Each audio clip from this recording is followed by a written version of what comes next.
Welcome to बाज़ोर official. आज मेरे पास है सुजुकी GS150। इसका तकरीबन हेड सिलेंडर हो गया, पिस्टन हो गया, टाइमिंग चेन हो गई, कार्बोरेटर हो गया, क्लच प्लेट, प्रेशर प्लेट, तकरीबन इंजन वीक है।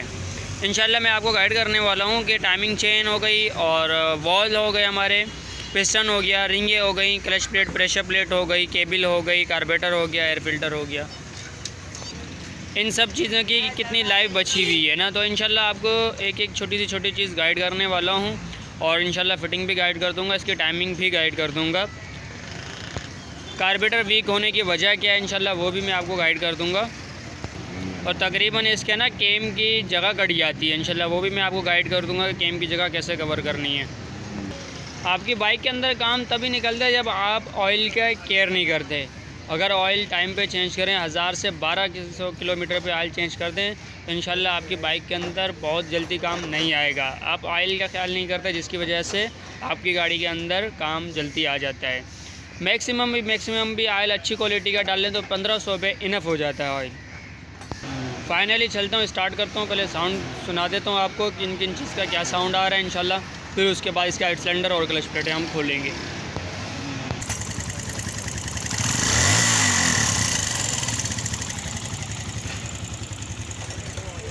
इसके अंदर जो ज़्यादा साउंड आ रहा है वो टाइमिंग चेन और टैपिटों का है और ये धुआं दे रही है जिसकी वजह से हम हेड सिलेंडर खोल रहे हैं। और क्लच प्लेटें इसकी वीक हैं जिसकी वजह से हमारी गाड़ी का पिक और शूट दोनों ही मज़ेदार नहीं है। गाड़ी चल भी नहीं रही 30 से 40 की स्पीड पे मैक्सिमम। सबसे पहले हम इसका कार्बोरेटर खोलेंगे, कार्बोरेटर हटा लेंगे, फिर उसके बाद प्लग खोलेंगे, फिर उसके बाद ये 2 पट्टियाँ लगी हुई है, ये 2 पट्टियाँ खुलेंगी, फिर उसके बाद ये टॉप कवर के बोल्ट लगे हुए, ये टॉप कवर बाहर निकलेगा। उसके बाद फिर हम साइलेंसर खोलेंगे, फिर उसके बाद हम इसका हेड खोलेंगे। इंशाल्लाह डिटेल से आपको समझा दूंगा, फिटिंग करते हुए भी आपको गाइड कर दूंगा। तकरीबन अल्हम्दुलिल्लाह हमारी गाड़ी खुल चुकी है। कार्बोरेटर हो गया, साइलेंसर हो गया और मैग्नेट कवर हो गया। टॉप कवर खोलने से पहले आपने मैग्नेट टॉप पे करना, उसके बाद मैग्नेट कवर भी खोल लेंगे इंशाल्लाह। टॉप कवर भी इसका खोल लेंगे। कार्बोरेटर मैं आपको गाइड कर देता हूँ कार्बोरेटर वीक होने की क्या वजह हुई थी इसकी ना। कार्बोरेटर ये देखें, कार्बोरेटर हालांकि बाहर से इसकी कंडीशन बहुत अच्छी है, लेकिन ये कार्बोरेटर क्या इशू कर रहा है, ये स्लो RPM पे मिसिंग कर रहा है। मिक्सचर एडजस्ट ही नहीं हो रहा था, ना टाइट पे कोई परफॉर्मेंस है मिक्सचर का, ना खोलने पे, यानी कोई परफॉर्मेंस नहीं। इसका कार्बोरेटर वीक होगा। कार्बोरेटर वीक होने की ये वजह हुई है कि इसका जो एयर बॉक्स है ये इसके अंदर नहीं लगा हुआ था, ये बाहर निकला हुआ था, यानी यहाँ से ना। ये कार्बोरेटर बीच में मैंने क्लीन किया था नासा के क्लीनर से, तो इस वजह से ये साफ़ हुआ है। और दूसरी चीज़, आपकी गाड़ी के अंदर जो कार्बोरेटर वीक होने की जो दूसरी चीज़ है वो है आपका फ्यूल। अगर टैंक के अंदर कचरा होगा या टैंक जंग से भर गया है तो भी आपका कार्बोरेटर डैमेज होने के चांस ज़्यादा होते हैं। या तो अक्सर ये होता है कि फ्यूल भी 2 नंबर आ जाता है, उसमें भी चांस होते हैं इसके कार्बोरेटर वीक होने के ना। तो इस चीज़ का ख़ास तौर ख्याल करें। एयर बॉक्स जो पीछे कार्बोरेटर के यहाँ पर लगा हुआ होता है, ये यहाँ पर लगा हुआ होता है ना, इस चीज़ को ख़ास तौर पे आपने देखना है। दूसरी चीज़, इसका यूरो भी मैं इंशाल्लाह क्लीन करने वाला हूँ और आपको गाइड भी कर दूँगा यूरो किस तरह से आपने क्लीन करना है। यहाँ से पहले हम मैग्नेट टॉप पे कर लेंगे, उसके बाद इसको मैग्नेट को खोलेंगे। इसका कूलर होना चाहिए आपके पास, क्योंकि चोट से ये मैग्नेट नहीं खोलना, इसका मैग्नेट बाहर ही होता है, ये डैमेज हो जाता है।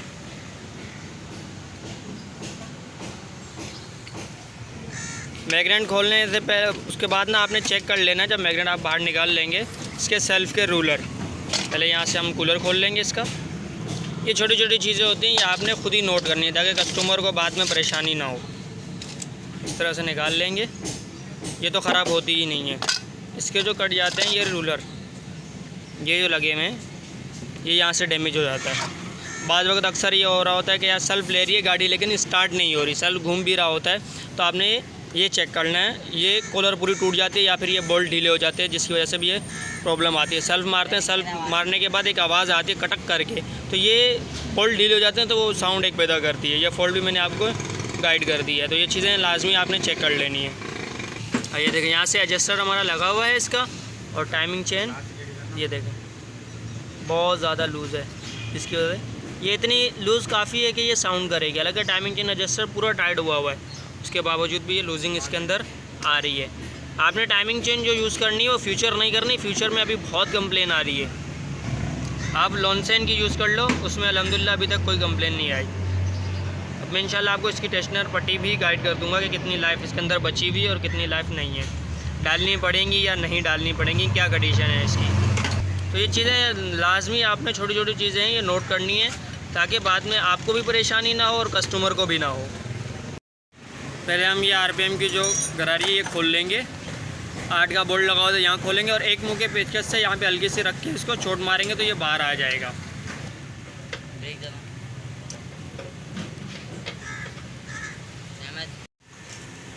एक डॉट हमारा फ्रंट व्हील की तरफ आएगा और एक डॉट हमारा बैक की तरफ आएगा, ये है इसकी टाइमिंग। और यहाँ ये जो डॉट है बिल्कुल एक्यूरेट सीधा आएगा। और कैम भी यहाँ से चेक कर लेंगे, कैम टॉप पे है, ठीक है ये टॉप पे है। तो ये है इसकी टाइमिंग, यहाँ से मैग्नेट टॉप पे हो गया हमारा और ये टाइमिंग कैम टॉप पे हो गई और ये टाइमिंग आ गई इसकी, ये है टाइमिंग इसकी बस। फाइनली कैम की टाइमिंग भी मैंने आपको गाइड कर दिया। अब इंशाल्लाह इसका हेड उतारता हूँ और पिस्टन की भी लाइफ बता दूँगा और वॉल की भी बता दूँगा, वॉल और पिस्टन में कितनी लाइफ बची हुई है और कौन से बॉल यूज़ करने हैं और कौन सा पिस्टन यूज़ करना है। रोकर हमारे अल्हम्दुलिल्लाह ओके की रिपोर्ट में और फेस भी ओके की रिपोर्ट में है, ये हमें डालने की ज़रूरत नहीं है, हम यही इस्तेमाल करेंगे। कैम भी हमारी अल्हम्दुलिल्लाह ओके की रिपोर्ट में है, कैम भी हम यही यूज़ करेंगे।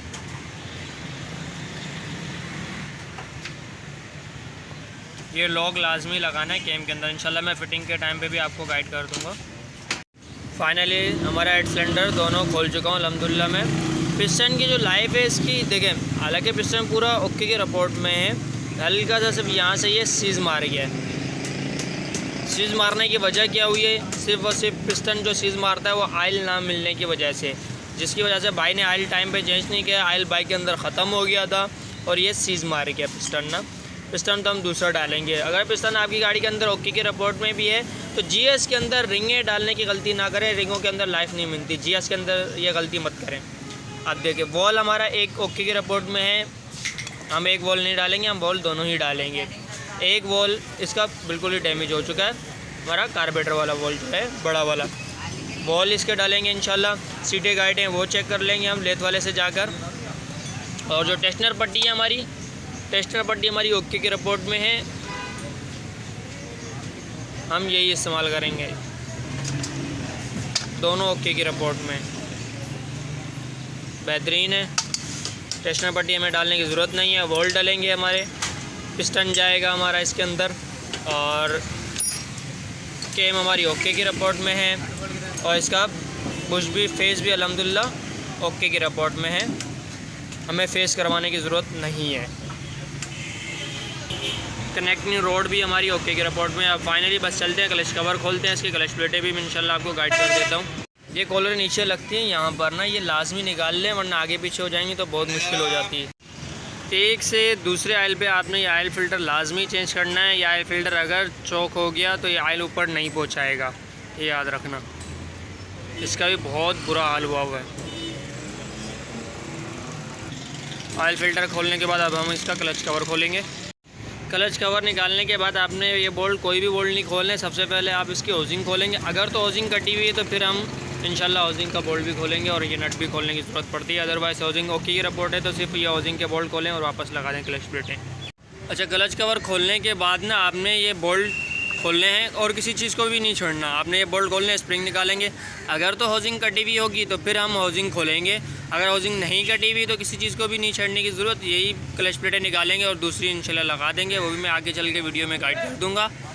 अच्छा, इसकी जब क्लच प्लेटें आप नहीं डालेंगे तो आपने इसकी सेटिंग इतनी रखनी है, हल्की सी प्ले रखनी है इसके अंदर बस। अगर बहुत ज़्यादा है तो आप इसको स्क्रू खोल के इसकी थोड़ी सी सेटिंग टाइट कर देंगे, इस तरह से निकाल लेंगे। अच्छा, एक वॉशर होती है, ठीक है, और इसके पीछे एक बेरिंग होता है। बेरिंग की जो कॉलर बनी हुई ना ये फ्रंट पे आएगी, ठीक है, ये आपने ऐसे नहीं रख देना, ये उल्टा हो जाएगा। कॉलर इसकी फ्रंट पे आएगी, फिर उसके बाद वॉशर आएगी और ये बराम आ गया हमारा। और ये रोड निकाल लो, ठीक है, कोई मसला नहीं होता, नहीं भी निकालोगे तो भी कोई मसला नहीं है। हाउसिंग हमारी कटी हुई है ना, हाउसिंग हमें ये नहीं डालनी पड़ेगी। अब हमें ये दोनों नट खोलने पड़ेंगे और बक्सा भी बाहर निकाल लेंगे। अच्छा, इस वाले जो नट की है हमारी, ये उल्टी चूड़ी होती है, याद रखना, ठीक है, ये वाली सीधी होती है, ये वाली उल्टी चूड़ी होती है, यानी जहाँ पे हम टाइट करने होते हैं बोल्ट वहाँ पर ये ढीला होगा। इस तरह से लगा लेंगे हाउसिंग पे उसके बाद ये नट, पहले ये नट खोल लेंगे, ढीला कर लेंगे, फिर उसके बाद ये खोलेंगे। दोनों नट फाइनली हमारे खुल गए। उसके बाद हम ये वाली गरारी निकाल लेंगे। अच्छा, ये ऐसे फिट होगी, ठीक है। ये ऐसे फिट करेंगे तो हमारी ये उल्टी गरारी हो जाएगी। हमने ऐसे फिट करनी है और ये काटर के अंदर बिठानी होती है। ये काटर लगी हुई है। उसके बाद हाउसिंग निकाल लेंगे। हाउसिंग के पीछे एक वॉशर होती है। इस वॉशर का भी आपने ख़ास तौर पे ख्याल करना है फिटिंग के टाइम पे। एक नट के आगे भी होती है, पर ये भाई ने जहाँ से क्लच प्लेटें डलवाई होती है वो नहीं लगाई, तो इंशाल्लाह हम लगा देंगे। एक ये हाउसिंग के पीछे वॉशर आ गई, फिर एक बक्से के पीछे और बुश के पीछे भी होती है। ये हमारा बुश आ गया और बुश के पीछे ये एक और वॉशर आ गई। पहले जब फिट करेंगे पहले वॉशर लगाएंगे, फिर बुश लगाएंगे, फिर उसके बाद बक्सा आएगा, फिर हाउसिंग आएगी, फिर हाउसिंग से पहले वॉशर आएगी। फिटिंग के टाइम पे भी इंशाल्लाह मैं आपको डिटेल से समझा दूँगा।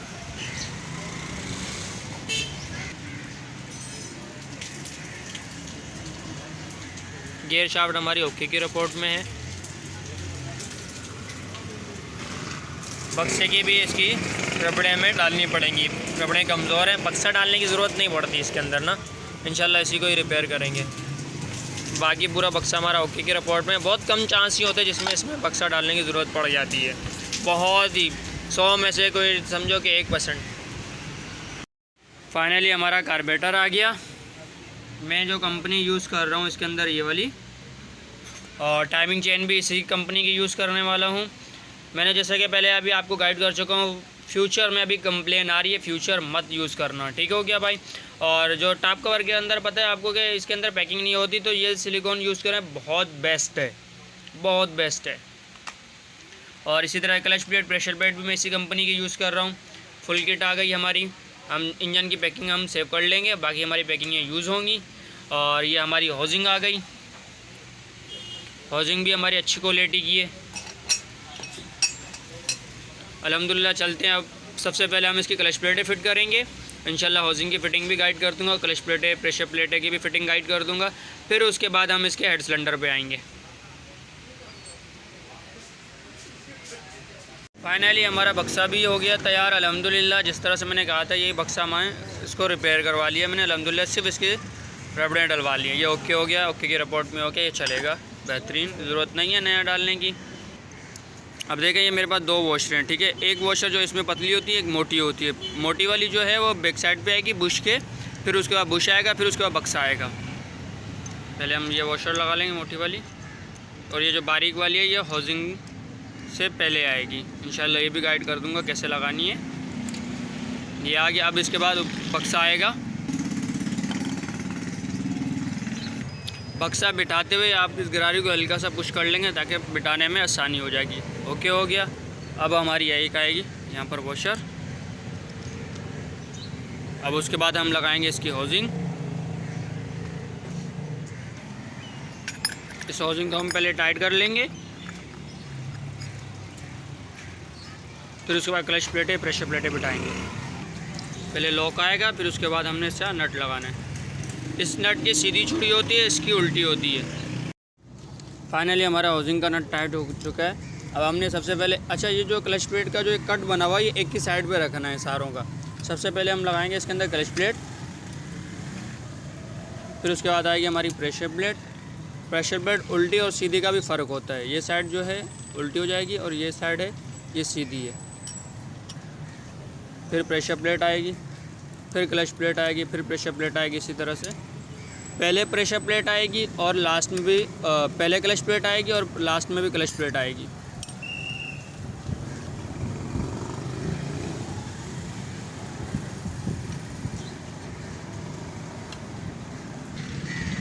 अब ये देखें सारी एक ही लाइन में कट आ गया ये।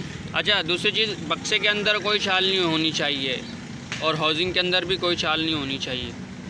इस चीज़ का भी आपने ख़ास तौर ख्याल रखना। बाज़ वक़्त होता है हम वॉशर नहीं रखते तो हाउसिंग के अंदर प्ले आ जाती है, तो इस चीज़ का ख़ास तौर ख्याल रखना है आपने। हाउसिंग के अंदर और बक्से के अंदर कोई छाल नहीं होनी चाहिए वरना ये आवाज़ करेगा। उसके बाद पुशर लगाएंगे, उसके बाद बेरिंग आएगा। बेरिंग जिस तरह से मैंने गाइड किया, ये कॉलर जो है ये कॉलर बाहर की साइड पे आएगी, अंदर की तरफ नहीं जाएगी।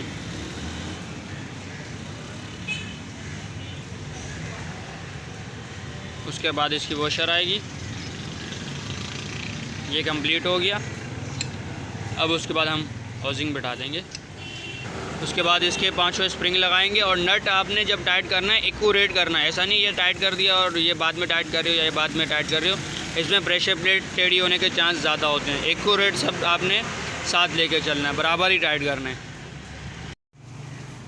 5 हमारे बोल्ट टाइट हो गए। अब हमने लगा देनी है ये वाली गरारी। अच्छा, ये जो इसके काटर बनी हुई है ये इस हॉल के बिल्कुल एक्यूरेट आएगी सामने। ये आपने ऐसे नहीं लगा देनी, ये उल्टी हो जाएगी और ये सीधी होगी, इस तरह से लगानी है। अच्छा, ये जब आप गरारी लगाते हुए ना इसको हल्का सा पुश कर लेंगे, लगाने में आसानी हो जाएगी। इसके बिल्कुल एक्यूरेट खांचों में सामने आएगी, फिर ये गरारी बैठेगी। इस चीज़ का ख़ास तौर ख्याल करना है आपने। उसके बाद इसका लॉक लगाएंगे, फिर उसके बाद इसका नट टाइट करेंगे। ये उल्टी छुड़ी होती है। फाइनली अल्हम्दुलिल्लाह क्लच प्लेट है, प्रेशर प्लेट है, बक्सा हाउसिंग कंप्लीट हमारी हो चुकी है। अब सिर्फ और सिर्फ हमारा क्लच कवर रहता है, वो हमने फिट करना है और ये एक साइड हमारी फाइनल कंप्लीट हो जाएगी। अब रह गया हमारा पिस्टन और हेड और टाइमिंग चेन। इंशाल्लाह टाइमिंग चेन की भी टाइमिंग में गाइड कर दूंगा आपको। और हेड सिलेंडर हो गया, पिस्टन हो गया, रिंग हो गया, इंशाल्लाह रिंगों की भी गाइड कर दूंगा आपको सेटिंग। फाइनली अल्हम्दुलिल्लाह पिस्टन में तैयार कर चुका हूँ इसका। अब मैं आपको ना इसकी रिंगें का गाइड कर देता हूँ। और पिस्टन ये इस तरह से हमने नहीं लगाना बाइक में, इस तरह से मैं आपको गाइड कर देता हूँ। ये सीधा पिस्टन इस तरह से होगा ना, यानी ये जो हमारा तीर है ये हमारे बैक वाला जो व्हील है पीछे वाला उसकी साइड पे जाएगा। ये इस तरह से लगेगा, इस तरह से हमने नहीं लगा देना, ये पिस्टन उल्टा हो जाएगा। ठीक है, अब मैं आपको रिंगें गाइड कर देता हूँ इसकी। यहाँ पे सबसे पहले आपने जो हमारा ये ऑयल रिंग है इसका W बनाना है, M नहीं बनाना। ठीक हो गया। और दूसरी चीज़ जो हमारे ये हेल्पर हैं, एक आपने इस लॉक पे रख देना है, नीचे वाला या ऊपर वाला कोई इशू नहीं होता। और जो दूसरा वाला है वो इसी के बिल्कुल इस तरफ रख देना, एक इस तरफ आ गया और एक इस तरफ आ गया। अब हमारे पास बचते हैं टोटल 2 रिंग। एक आपने इसकी जो नीचे वाला रिंग है ये वाला, ये इसके नीचे बिल्कुल रख देना, यहाँ पर तीर के बिल्कुल अपोजिट। जो ऊपर वाला रिंग है वो यहाँ पर आएगा फ्रंट पर। अच्छा, इसके अंदर जो ये हमारी वाइट लाइन रिंग पे चल रही होती है ये ऊपर का रिंग होता है, जो ब्लैक होता है ना बिल्कुल वो नीचे का रिंग होता है। ठीक है, ये मैंने आपको रिंगें भी गाइड कर दी हैं इसकी। अब इंशाल्लाह चलते हैं, पिस्टन लगा लेते हैं इसका। इस तरह से हम पहले पिस्टन लगा लेंगे, उसके बाद इसका लॉक लगा देंगे, उसके बाद फिर हम इसका सिलेंडर बिठाएँगे। अच्छा, सिलेंडर फिट करने से पहले आपने ये जो यूरो का हॉल है ये लाजमी क्लीन कर लेना। जब भी आप हेड सिलेंडर इसका रिपेयर कर रहे हैं ना, 150 का हो गया, जितने भी यूरो हैं, तो इस चीज़ को लाजमी आपने नोट करना है। अच्छा, GS के अंदर दूसरी चीज़ मैं आपको गाइड कर दूं, आप इसके अंदर 100 या 0 या 50 बस ये 3 पिस्टन यूज़ करने हैं। 150 का पिस्टन आपने यूज़ नहीं करना है, उसकी लाइफ नहीं मिलेगी आपको और वो आवाज़ बहुत जल्दी कर जाएगा। इस चीज़ का आपने बहुत ज़्यादा ख्याल करना है जितने भी बाइक काम करने वाले हैं। 0, 50, 100 बस ये 3 पिस्टन चलाएं। 150 का पिस्टन इसमें ना इस्तेमाल करें। अब मैंने इसके अंदर जो यूज़ कर रहा हूँ वो मैं यूज़ कर रहा हूँ 0 का पिस्टन। पहले इसके हम वॉल सीलें लगाएंगे। वॉल सीलें जो मैं यूज़ कर रहा हूँ इसके अंदर जापानी यूज़ करनी है, आपने अच्छी क्वालिटी की यूज़ करनी है। 70 की और इसकी वॉल सीलें सेम होती हैं, आप 70 की यूज़ कर लें इसके अंदर। ठीक हो गया। और उसके बाद फिर हम लगाएंगे ये कॉलरें 2 नीचे आएंगी, फिर उसके बाद स्प्रिंग और वॉल आएगा। इंशाल्लाह वो भी मैं आगे चल के आपको गाइड कर दूँगा। पहले हम वॉल सीलें लगा लें, वॉल तोलन डाल लेंगे, उसके बाद ये हम एक कॉलर इसमें पहले बिठा देंगे। स्प्रिंग से पहले बिठानी हमने ये कॉलर। ठीक हो गया। उसके बाद एक छोटा स्प्रिंग आएगा पहले, फिर उसके बाद बड़ा स्प्रिंग आ गया, फिर उसके बाद एक कॉलर आ गई। पहले ये वॉल फिट करेंगे, उसके बाद केचरे लगाने, ये वॉल फिट करना है, फिर उसके बाद ये करना है। फाइनली हमारे वॉल फिट हो चुके हैं। अब हमने सिर्फ हेड लगाना है। पैकिंग लगा लेंगे, पैकिंग के बाद अब हम इसका सिलेंडर बिठाएंगे। गैस किट बिठाने से पहले हम इसकी पहले बिठा लेंगे टेस्टनर पट्टी, फिर उसके बाद गैस किट लगाएंगे, फिर उसके बाद हेड लगाएंगे। और दूसरी वाली जो है वो हम हेड के अंदर लगा कर ही फिर इसको लगाएंगे। फाइनली हमारा पिस्टन भी हो गया। अब हमारा रह गया सिर्फ लास्ट हेड रह गया। अच्छा, ये बोगली का आपने ख़ास तौर पे ख्याल करना है, ये बोगली लाजमी लगानी है वरना ऑयल पम्प काम नहीं करेगा। इसी तरह से ये यूरो का होल है, ये भी इसको क्लीन कर लेंगे जब हम हेड क्लीन कर रहे होंगे। ठीक है। फाइनली हमारा हेड भी लग चुका है। अब हमने सिर्फ ये 2 बोल्ट लगाने हैं और वॉशर आपने लाजमी लगानी है इसके नीचे। यहाँ पर बिना कॉलर वाला बोल्ट यहाँ पर लगेगा, बाकी 3 कॉलर वाले लगेंगे। 12 के बोल्ट होते हैं ये। फाइनली अल्हम्दुलिल्लाह हमारा हेड भी टाइट हो चुका है और सिलेंडर भी लग चुका है। अब हमारी सिर्फ लास्ट रहती है timing chain. Timing chain adjuster हो गया और टॉप कवर हो गया, कार्बेटर हो गया। तो आपने क्या करना है, टेंशनर पट्टी ये देखिए इस तरह से लगा लेनी है पहले, और लास्ट में हम टाइमिंग चेन डालेंगे। टाइमिंग चेन डालने का इशू नहीं होगा, इंशाल्लाह नॉर्मली डल जाती है, कोई इशू नहीं होता इसके अंदर। इसमें आसानी हो जाती है काम करने में के लिए ना, वरना टाइमिंग चेन अक्सर क्या होता है हमें बांधनी पड़ती है हमें, तो इस वजह से हमें पाना यूज़ करने में मुश्किल हो जाती है।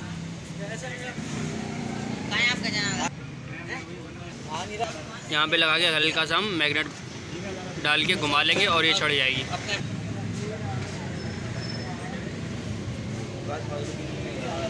इस तरह से हमारी टाइमिंग चेन अब लग गई। अब ऊपर इंशाल्लाह मैं आपको इसकी टाइमिंग भी गाइड कर दूंगा। कैम लगाने से पहले हम इसकी लॉक भी डालेंगे कैम का। एक डॉट फ्रंट व्हील के पास आएगा और एक डॉट बैक व्हील के पास आएगा। ये इसकी टाइमिंग है। कैम टॉप पे आ गई हमारी। एडजस्टर अभी नहीं लगाएंगे, पहले इसका बोल्ट टाइट करेंगे, टॉप कवर लगाएंगे, फिर उसके बाद एडजस्टर लगाएंगे। इस तरह से हम पहले सिलिकॉन लगा लेंगे टॉप कवर के ऊपर पूरी। यहाँ पर भी आपने लाजमी लगाना, वरना यहाँ से बोल्ट में से ऑयल आना शुरू हो जाएगा।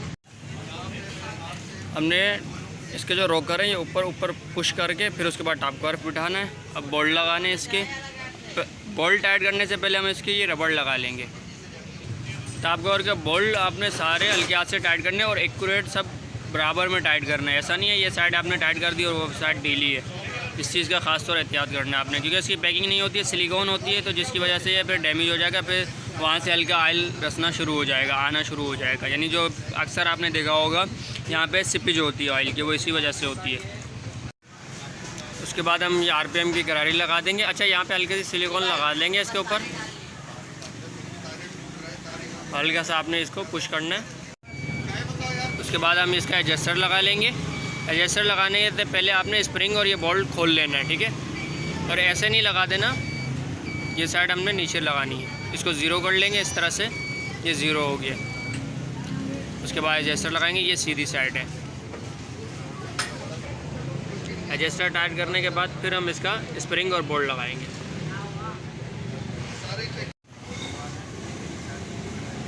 अब जितना एडजस्टर को ज़रूरत होगी, एडजस्टर ऑटोमेटिकली खुद ही टाइट कर देगा टाइमिंग चेन को।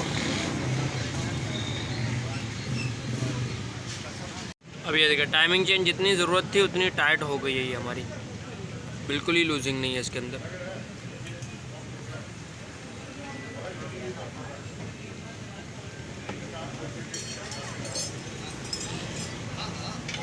ये हो गई कंप्लीट। अब हमने मैग्नेट लगाना है। अब इंशाल्लाह बाकी सिर्फ और सिर्फ हमारा लास्ट कार्बेटर रह गया, उसके बाद हम इसको अब स्टार्ट करेंगे।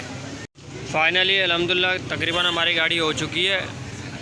अब सिर्फ हमने मैग्नेट तैयार करना है। इंशाल्लाह मैं आपको इसके सेल्फ के रूलर भी गाइड कर देता हूँ किस तरीके से आपने इसको बिठाने। इस तरह से पहले स्प्रिंग लगा लेंगे, स्प्रिंग अंदर की साइड पे जाएगा, ठीक है। इस तरह से चेक कर लेंगे इसको घुमा के पुश करके, सही है। ये आपने ना ऐसे नहीं लगाना, ऐसे नहीं लगेगा, ये ऐसे लगेगा, ठीक है। यानी यूँ सीधा लगेगा, जिस तरह से ये हमने लगा लिया है। इस तरह से चेक भी कर लेंगे हम इसको पुश करके। ओके के रिपोर्ट में काम कर रही है।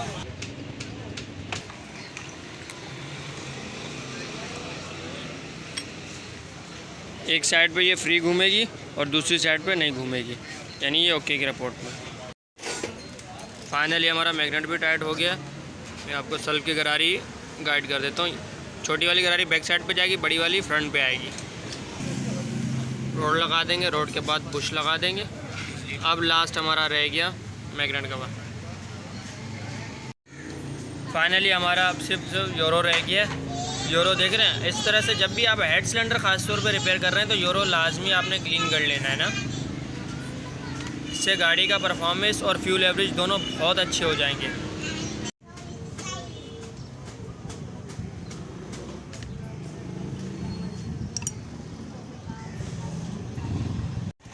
फाइनली अल्हम्दुलिल्लाह हमारी गाड़ी स्टार्ट भी हो गई है, कंप्लीट काम हो चुका है इसका।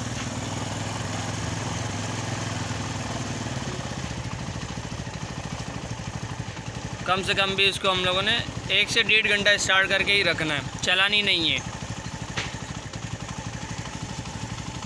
ओके, अल्लाह हाफ़िज़। नेक्स्ट वीडियो मिलते हैं। लाइक और सब्सक्राइब करना ना भूलें ताकि हर नई आने वाली वीडियो आप तक पहुँच सके।